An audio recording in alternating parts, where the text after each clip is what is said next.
बिस्मिल्लाहिर्रहमानिर्रहीम। आज का जो हमारा टॉपिक है वो है फोरियर सीरीज़। हम बाकायदा फोरियर सीरीज़ जो है इसके कंसेप्ट को समझेंगे और इसके एक या दो एग्जांपल्स जो हैं उनको भी सॉल्व करेंगे। लेकिन फोरियर सीरीज़ है क्या, उसको जानने से पहले दो तीन बातें हम यहाँ पर डिस्कस कर लें ताकि फोरियर सीरीज़ को समझना ज़रा आसान हो जाए। सबसे पहले हम बात कर लेते हैं टाइम पीरियड की। टाइम पीरियड क्या है जी? मेरे पास ये कोई एक वेव है जो प्रोड्यूस हुई इस पॉइंट से और यहाँ पर पहुँच के उसने यहाँ पर एक साइकिल मुकम्मल कर लिया। यहाँ से दोबारा वो उसी तरह से जनरेट हो रही है जैसे स्टार्टिंग पॉइंट से जनरेट हो रही थी, यानी ओरिजिन से शुरू होके वो बेस लाइन से ऊपर की तरफ जा रही थी। तो ये बेस लाइन से ऊपर की तरफ जा रही है, यहाँ पर भी ये बेस लाइन से ऊपर की तरफ जा रही है। अगर यहाँ से देखा जाए तो ये भी बेस लाइन से ऊपर की तरफ जा रही है। वो टाइम जिसमें कोई भी वैल्यू अपने आप को रिपीट करना शुरू कर दे, उस वैल्यू को हम नाम देते हैं टाइम पीरियड।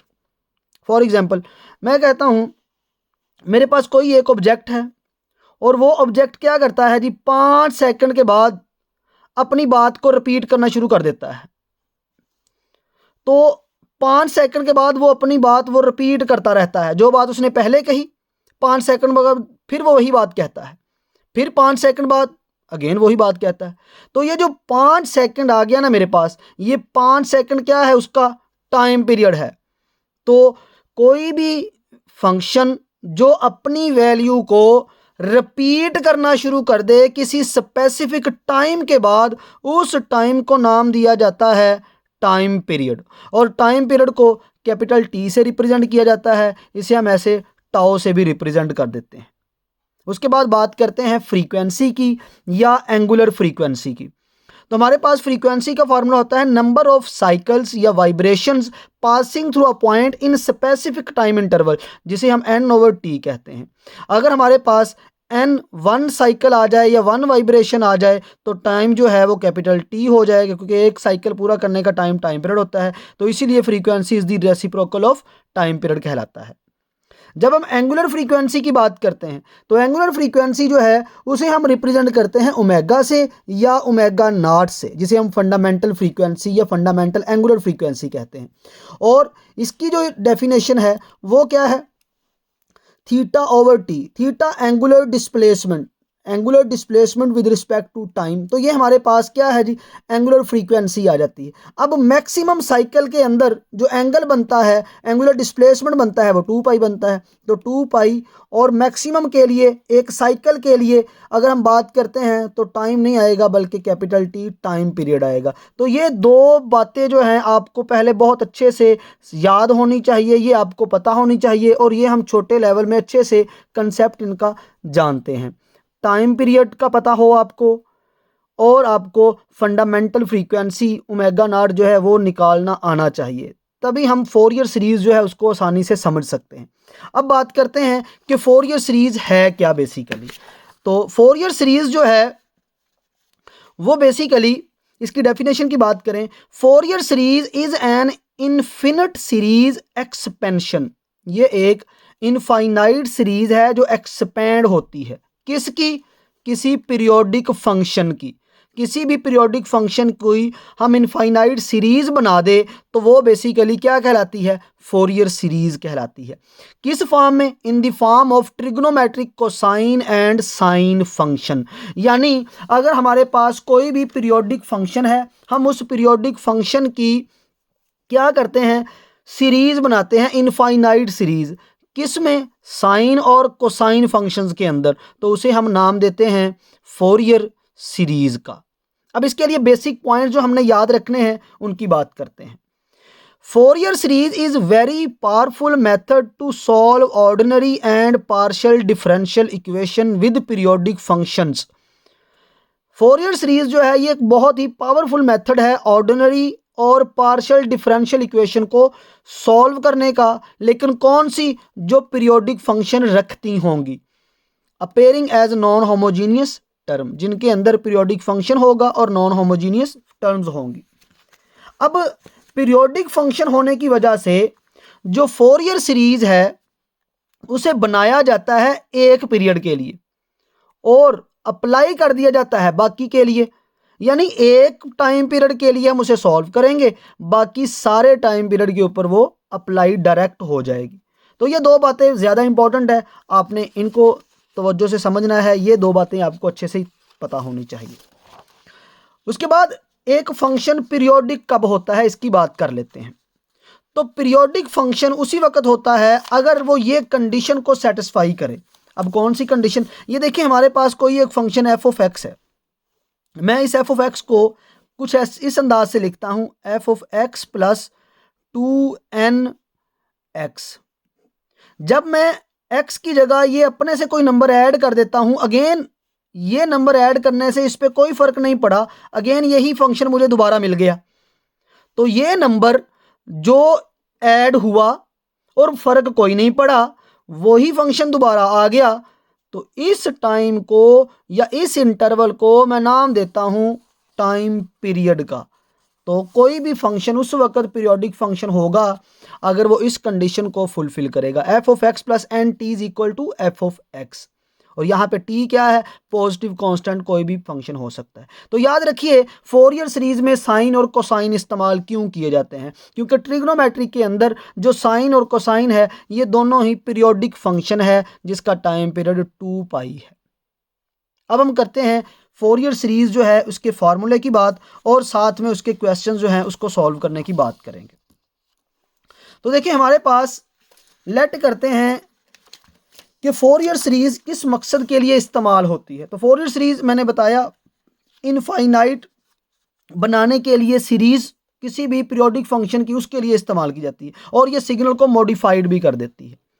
लेट करते हैं कि हमारे पास एफ ऑफ टी, आप एफ ऑफ एक्स भी कह सकते हैं, एफ ऑफ टी एक पीरियोडिक फंक्शन है जिसका time period 2π over omega naught, और ओमेगा नॉट क्या आ जाएगा? 2π ओवर टी। तो फोरियर सीरीज जो है वो इसके बराबर है। अब फोरियर सीरीज का ये फॉर्मूला आपको बहुत अच्छे से याद होना चाहिए, 1/2 a0 plus sigma n1 to infinite an cos n omega naught T plus bn sin n omega naught T. अब यहाँ पर मैंने फंक्शन t की सेंस में लिया है, तो इसलिए मैं यहाँ पर t लिख रहा हूँ। अगर आप यहाँ पर फंक्शन x की सेंस में लेते हैं तो आपको यहाँ पर x लिखना होगा। तो जो वेरिएबल यहाँ पर है वही वेरिएबल यहाँ पर इस्तेमाल होता है। अब देखिए, ये हमारे पास एक जनरल फार्मूला है जो आपने जहन में रखना है, जो आपको अच्छे से याद होना चाहिए। ये फोरियर सीरीज एक्सपेंशन के लिए जनरल फार्मूला है। अब इसमें a0, an और bn ये फोरियर सीरीज के कोएफिशिएंट हैं, और हर कोएफिशिएंट कांस्टेंट की अपना एक फार्मूला है सेपरेटली। तो देखिए, अगर a0 की बात करें तो a0 का जो फॉर्मूला है वो है 2/टाउ। टाउ का मतलब यहाँ पे टाइम पीरियड है, 2/टाउ integral limit minus t/2 to t/2 F of T D T. तो ये फॉर्मूला है a0 का। इसी तरह से अगर an की बात की जाए तो an का formula 2/t integral minus t/2 to t/2। Limit same रहेगी। जब an आएगा तो एफ ऑफ टी के साथ cos n omega naught T आएगा। जब bn की बात करेंगे तो यहाँ पर sin n omega naught T आएगा। लिमिट और शुरू में वैल्यू जो है ये सेम रहेंगी, यानी a0, an और bn के अंदर 2/t और ये लिमिट और इंटेग्रल जो है ये सेम रहेगा। लेकिन एफ ऑफ टी जो है ये भी सेम रहेगा, साथ में फंक्शन चेंज होता जाएगा। a0 के साथ कोई फंक्शन नहीं आएगा, लेकिन an के साथ और bn के साथ cos और रिस्पेक्टिवली साइन आ जाएगा। अब किस तरह से हम फोरियर सीरीज को कैलकुलेट करते हैं, ये चंद एक पॉइंट है, उनको याद करना है, फिर हम बाकायदा क्वेश्चन की तरफ मूव करते हैं। तो जो आपको फंक्शन दिया गया है सबसे पहले आप कोशिश कर लें उसका ग्राफ बना लें। अगर आप ग्राफ नहीं भी बनाएंगे तब भी क्वेश्चन गलत नहीं माना जाएगा, ठीक होगा। मेन काम जो है वो यहाँ से शुरू होता है कि आपने दो चीज़ें पहले फाइंड करनी है। एक, जो फंक्शन दिया गया है उसका टाइम पीरियड निकालना है, और उसकी फंडामेंटल एंगुलर फ्रीक्वेंसी या फंडामेंटल फ्रीक्वेंसी निकालनी है। तो जब टाइम पीरियड निकल आएगा तो इस फॉर्मूले से हम फंडामेंटल फ्रीक्वेंसी निकाल लेंगे। जब ये दोनों चीज़ें निकल आए उसके बाद आपने a0, an, bn इनको निकालना है, और ये ऊपर जो फार्मूले डिस्कस किए गए उनसे निकल आएगी। जब ये निकल आएंगे तो ये जनरल फार्मूला है, इसमें वैल्यू पुट करें, आपका क्वेश्चन सॉल्व हो गया। ये मेन 3 कंसेप्ट है, 3 पॉइंट है जिनको आपने याद रखना है। नंबर 1 पे टाइम पीरियड मालूम करना है, नंबर 2 पे आपके पास ओमेगा नॉट मालूम होना चाहिए। नंबर 3 पे ये तीनों जो कोएफिशिएंट है ये फार्मूले से आपको फाइंड करने आने चाहिए। और चौथे नंबर पे आपने वैल्यू इसके अंदर पुट कर देनी है। चलते हैं बाकायदा एग्जाम्पल की तरफ। तो ये हमारे पास ये फर्स्ट एग्जाम्पल है जी। से हमारे पास कोई एक फंक्शन दे दिया एफ ऑफ टी और ये स्प्लिट फंक्शन है। बता दिया गया है कि इसकी वैल्यू जब 0 से 1 के दरमियान होगा तो इस फंक्शन की वैल्यू 1/2 है, और जब वैल्यू 1 से 2 पे जाएगी तो वैल्यू -1/2 हो जाएगी। अब अगर इसको मैं फंक्शन का ग्राफ बनाऊं तो इसका ग्राफ कुछ इस तरह से बनेगा। मैं 0 से शुरू करता हूं तो 1/2 1 तक रहेगा। फिर जब 1 से 1 और 2 के दरमियान जाऊंगा तो -1/2 पे चला जाऊंगा। तो इस तरह से ये मेरे पास एक स्क्वायर साइन वेव जो है ये ग्राफ बन गया। अब मेन काम होता है इसके टाइम पीरियड निकालने का। तो टाइम पीरियड निकालना एक तो ग्राफ से निकाला जा सकता है, दूसरा इसका आसान सा हल है कि आपने देखना है हाईएस्ट जो इंटरवल दिया गया है ना यहाँ पर लिमिट वो क्या है। तो यहाँ पर हाईएस्ट है 2, लोवेस्ट क्या है 0। आप हाईएस्ट में से लोवेस्ट को माइनस कर दें, 2 - 0 तो 2 आ गया। इसका मतलब इसका टाइम पीरियड कितना है 2। तो यहाँ पर मैंने ये टाइम पीरियड निकाला है ग्राफ से। अगर आप इस इंटरवल से निकाले तो बहुत आसानी से निकल आता है। हाईएस्ट लिमिट को उसमें से हमने लोवेस्ट लिमिट को माइनस करना है तो हमारे पास डायरेक्ट टाइम पीरियड निकल आएगा। ये बहुत इसका आसान सा और सादा सा हल है टाइम पीरियड निकालने का। तो टाइम पीरियड निकालने के लिए 2 - 0 किया तो मेरे पास ये टाइम पीरियड 2 आ गया। जब टाइम पीरियड आ गया तो हमें पता है, अभी हमने डिस्कस किया कि हमने फंडामेंटल एंगुलर फ्रीक्वेंसी डिस्कस करनी है। तो वो किसके बराबर है 2π/t। तो ये वैल्यू यहाँ पुट की, 2 से 2 कट गया तो ओमेगा नॉट किसके बराबर आ गया पाई के। इस क्वेश्चन के लिए इस फंक्शन के लिए ओमेगा नॉट पाई के बराबर। अब जब ये हमने फाइंड कर लिया, अब हमने A naught A N B N इनको फाइंड करना है। तो इसके लिए देखिए हमारे पास फॉर्मूले पता है। इन फार्मूलाज के अंदर सिर्फ आपने ये वैल्यू पुट करनी। फार्मूला है 2/t integral limit -t/2 to t/2 F of T D T. इसमें वैल्यू पुट की तो हमारे पास -1 से 1 F of T D T आ गया। अगर आप गौर करें हमारे पास लिमिट जो है -1 से 1 है, लेकिन क्वेश्चन में तो ये लिमिट है ही नहीं। क्वेश्चन में लिमिट 0 to 1 है और 1 to 2 है। हम क्या करेंगे, हम इसको स्प्लिट कर लेंगे लिमिट को, -1 से 0 और 0 से 1। तो -1 से 0 और 0 से 1। अब हमें वैल्यू किसकी पता है, 0 से 1 वाली वैल्यू पता है। तो जब 0 से 1 लिमिट होगी तो एफ ऑफ टी की वैल्यू क्या है 1/2। तो हम यहां पर इसकी जगह पे 1/2 रख देंगे। लेकिन -1 to 0 इसकी तो वैल्यू नहीं हमारे पास। लेकिन याद रखिएगा एक वैल्यू ये आ जाएगी, जो दूसरी वैल्यू है वो लिमिट जो भी होगी वो इसी के बराबर आंसर दे रही होगी। तो इसके सामने जो आंसर है वो आपने लिख देना है। तो ये यहाँ पे -1/2 आ जाएगा, ये -1/2 आ गया। अब इसको इंटीग्रेट करें, लिमिट अप्लाई करें, ये आपको काम आता है। तो यहाँ पर ए नॉट जो है ये किसके बराबर है जी, ये 0 के बराबर आ जाएगा। तो ये हमारे पास ए नॉट 0 के बराबर है। यहाँ पे वीडियो पॉज करके आप बाकायदा मैंने सब्स्टिट्यूट किया है, लिमिट पुट की है, इंटीग्रेशन की है, आप देख सकते हैं। अब चलते हैं हम बाकायदा ए एन और बी एन की तरफ। तो ए एन जो है हमारे पास उसका फॉर्मूला क्या है जी, ए एन का फॉर्मूला है 2/t integral -t/2 to t/2 और साथ में F of T cos N omega naught T. Omega naught pi के बराबर वो पुट कर दें, एफ ऑफ टी किसके बराबर है, उसकी वैल्यू के लिए हमें पहले लिमिट डिसाइड करनी होगी। तो यहाँ पे वैल्यू पुट की, ये आ गया -1 to 1। इसको फिर स्प्लिट करें, जब स्प्लिट करेंगे -1 से 0 और 0 से 1 आएगा। 0 से 1 की वैल्यू 1/2 है। अगला जो इंटरवल है वो इसी के बराबर आंसर दे रहा होता है, क्योंकि ये फंक्शन पीछे गया है, प्रीवियस उसने वैल्यू दी है, तो इससे कोई फर्क नहीं पड़ता। तो ये -1/2 आ जाएगा। अब यहाँ पर ये कांस्टेंट है, इसको बाहर रख लिया, इनकी इंटीग्रेशन की, लिमिट अप्लाई की तो ए एन हमारे पास 0 आ गया। अब ए एन भी 0 आ गया, ए नॉट भी 0 आ गया। अब चलते हैं बी एन की तरफ। तो बी एन के लिए आपके पास ये फार्मूला पता होना चाहिए। जब ये फार्मूला पता चल गया, इसमें टी की वैल्यू ओमेगा नॉट की वैल्यू पुट की, इसको इंटीग्रेट किया, ये इसमें वैल्यू फिर उसी तरह से स्प्लिट करेंगे, -1 to 1 है तो -1 से 0 और 0 से 1। 0 से 1 1/2 है, जो रिमेनिंग बचती है वो इधर लिख दें -1/2। इंटीग्रेट करें, लिमिट अप्लाई करें। तो जब ये वैल्यू हम यहाँ पर पुट करते हैं तो हमारे पास जो बी एन का आंसर निकल के आता है वो ये है। अब देखिए जब हम ये काम करते हैं तो हमारे पास कोज एन पाई बच जाता है। तो कोज एन पाई जो है ये याद रखना है, ये बराबर होता है -1 की पावर n। क्योंकि अगर मैं n की जगह 0 पुट करूँगा तो कोस मुझे 1 आंसर देगा, अगर n की जगह 1 पुट करूँगा तो -1 देगा, n की जगह 2 पुट करूँगा तो 1 देगा, यानी एक पॉजिटिव एक नेगेटिव, एक पॉजिटिव एक नेगेटिव। तो इसलिए इसकी जगह हम लिख देंगे -1 की पावर n, और ये डिनोमिनेटर में ऐसे ये bn की वैल्यू। अब सिंपल आपने क्या करना है, a0 an bn की वैल्यू जो है, जो आपने ये फार्मूला पढ़ा है इसके अंदर पुट कर दें, और साथ में ओमेगा नॉट की जो वैल्यू है पाई वो यहाँ पुट कर दे, तो ये आपका सिंपली आंसर आ जाएगा। तो ये फोरियर सीरीज़ जो है एक बहुत ही इंटरेस्टिंग और बहुत ही आसान सा टॉपिक है। हाँ, लेंथी ज़रूर है लेकिन मुश्किल नहीं है। आपको चंद एक फॉर्मूले हैं, इसके रूल हैं इसके जो पता होने चाहिए, तो ये क्वेश्चन बड़ी आसानी से सॉल्व हो सकता है। अब चलते हैं नेक्स्ट एग्जाम्पल की तरफ। तो नेक्स्ट एग्जाम्पल में हमारे पास एक पीरियोडिक फंक्शन दिया है और उसमें एफ ऑफ टी दे दिया है टी के बराबर कब, जब 0 से 1/2 हो, और 0 दे दिया है जब 1/2 से 1 हो। अब देखिए इसका ग्राफ बनाएं तो ये लीनियर ग्राफ बनेगा, ऐसे 1/2 तक जाना है तो आपने पास यहाँ पे हम कोई भी वैल्यू रखे तो इसके साथ लीनियर ग्राफ बनेगा।